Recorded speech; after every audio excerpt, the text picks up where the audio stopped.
dating back to last season, the Grizzlies introduced a new offense, one that featured Ja Morant a little less in the offense, and his stats tanked. He only averaged roughly 22 points last year on some mid efficiency because of the offense.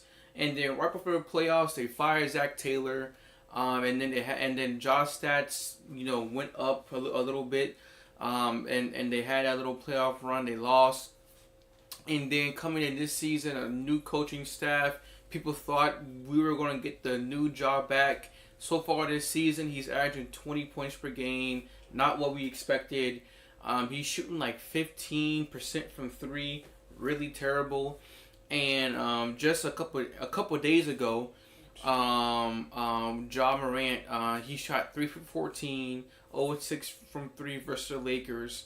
And when asked about the problems, he essentially blamed it on the coaching staff. And he was suspended one game. He comes back, he drops 18 points, 10 assists, but with 5 turnovers, shot 31% from the field. I think he shot 0-4 from 3, had yet another bad game. And it was very clear by the answers he was giving. He wasn't too happy with the coaching staff, but he didn't really say anything crazy. He said he did lost his joy for basketball. So with that being said, that's the timeline we're at right now. What are your thoughts on what's going on with Ja Morant and the Grizzlies this season, man?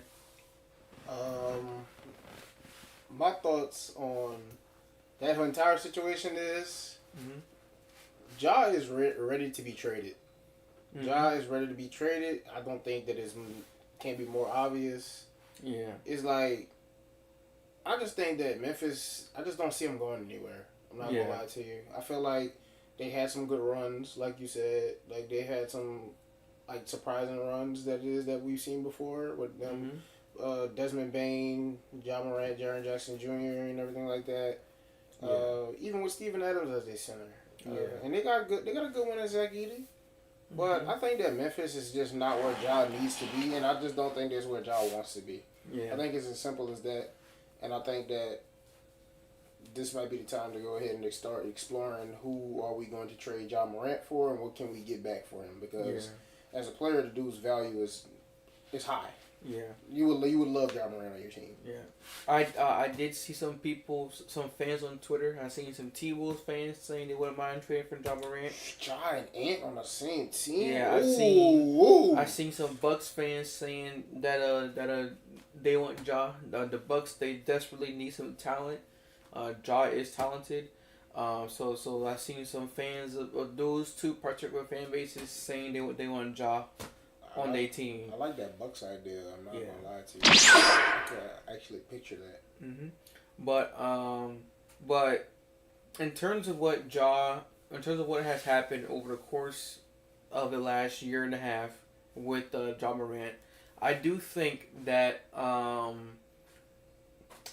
writing is on the wall, and I think that Ja Morant, you're supposed to be the best player on this team. You're supposed to be the leader, the focal point, the main voice on this team. And the fact that after you played the Lakers, in which you shot 3 for 14 from the field, 0-6 from 3, I believe he didn't even score in double digits that game versus the Lakers. I watched the game. He looked like he quit. On his team. 100%. And so the fact that you had that performance and you quit on your team, and in the post-game conference, you blamed your coaching staff. It's crazy. And last year, everyone was complaining, and like your fans were complaining, Memphis fans were complaining that the offense did not feature him, and that he was not featured in the offense. And you saw career lows across the board. It was the lowest. It was his fewest points per game since his sophomore season. It was his worst efficiency since his sophomore season, and people were like, "Oh, it's the offense." They fired Zach Taylor. They bring in this new coaching staff. They rehauled the coaching staff in the offseason. So this is a completely different coaching staff from the one you had last year, and yet you're still complaining and you're complaining after you put up a dud versus the Lakers without LeBron. And with no rim protector, might I add, because his specialty is going to the rim, finishing. That's the type of guard he is. Super athletic, can dunk with anybody. He's a Russell Westbrook. Yeah, he's a prime Russell Westbrook. So like then the Lakers, you have no rim protection, and yet you put up that performance. And like I said, this season only 20 points per game. Shooting 15% from three. You were already a questionable 3-point shooter early on in your career. And now you come into this season, supposed to be a make or break season for you, because people are questioning your validity on your ability to lead this team, and now you shooting 15% from three. It's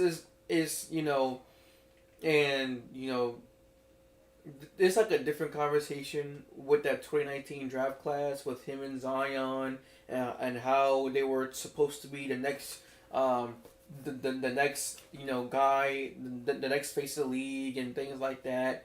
But it's just not a good look. And then you get suspended for a game. In a game you come back, you drop 18 points and 31% from the field. You miss all your threes again.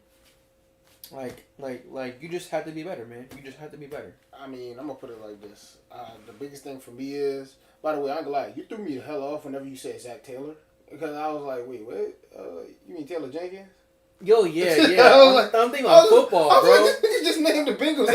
Yeah, I'm thinking about football. But yeah, you right. I was like, hold up, bro. I said I ain't gonna sit there because it look like a dumbass. So I want to look it up. I was like, let me see who Yeah. You right. They fired Taylor Jenkins. My bad. But yeah, Is that Taylor? Mm-hmm. Shoot. But back what I was saying though, for me it boils down to, I'm gonna be honest with you, like, bro, he quitting like mid game, bro, and I just seen him bro look like he was at, you know how whenever you go to a park and you about to hoop and you about to go ahead and get a couple warm up shots in or whatever like that. Yeah. So you just all right, yeah. If it go in, it go in. It don't. It you know what I'm saying. But then you you warm up. That's what it looked like he was doing, bro. He looked like he was just taking little playful shots and he was just pulling up from three. And he know that's not his game, especially whenever he had lanes to do something with the ball, and he just literally just pulled up from three. And I'm just like, bruh, if this ain't literally tell me that you don't want to be where it is that you want to be without saying it, then that's exactly what it is. But the thing is, I don't care if you don't want to be where it is that you want to be. At the end of the day, I understand that, you may not be happy, but at the end of the day, you still got to go out there and put on for your guys, bro. Yep. That's still a team, bro. Let me read you his efficiency so far this season. He's shooting 39% from the field and 14% from three. And I'm rounding up.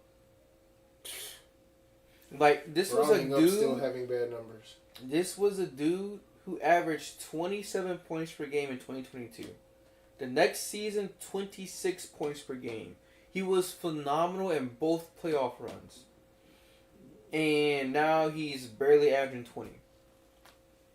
And he had, and I seen this on Twitter, and I couldn't agree, and I couldn't agree more. Someone said that Ja Morant got lapped so hard by his peers, SGA is far better than Ja. You can make an argument that Darius Garland is better than Ja Morant, and they're part of the same draft class. You could make that argument. You can. I'm gonna put that. You know what? You're right. You can make an argument. You can make an argument. I wouldn't put it past that though. Yeah, and if you had told someone that in 2022 that Steph Curry is still significantly better than Ja Morant entering 2026, people would have looked you crazy. But here we are. It's about to be 2026. Steph Curry is turning 38 in March.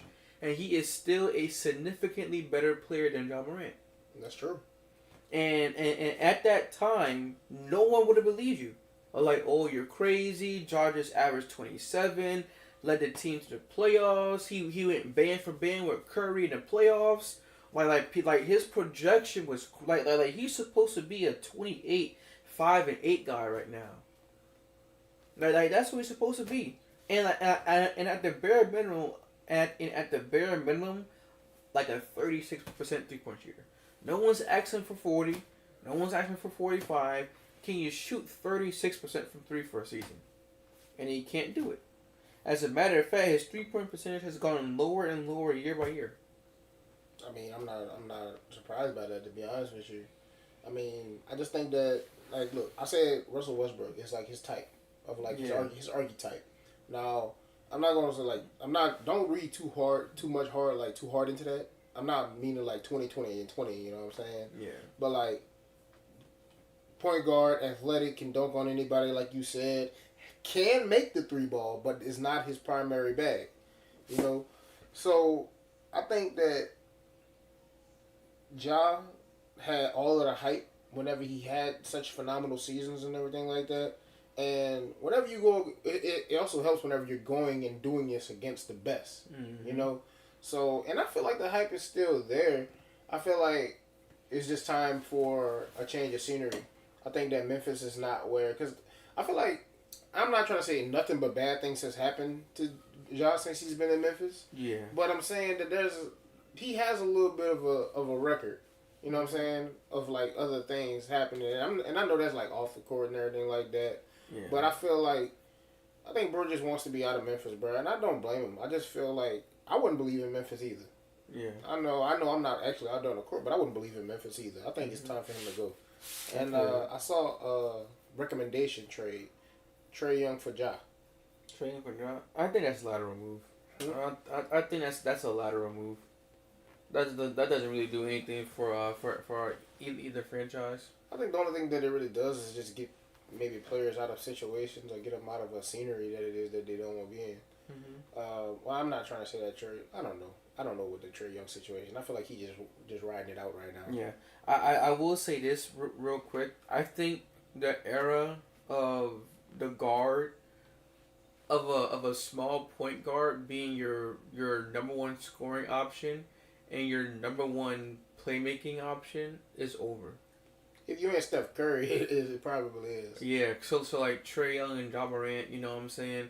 Like those two guys, you know, they're kind of a combination of both point guard and shooting guard. You know, they can score. You know, Ja at his best, Trae Young at his best can score with, you know, can have these high scoring outputs. Both guys are really good passer and playmakers, especially Trae Young.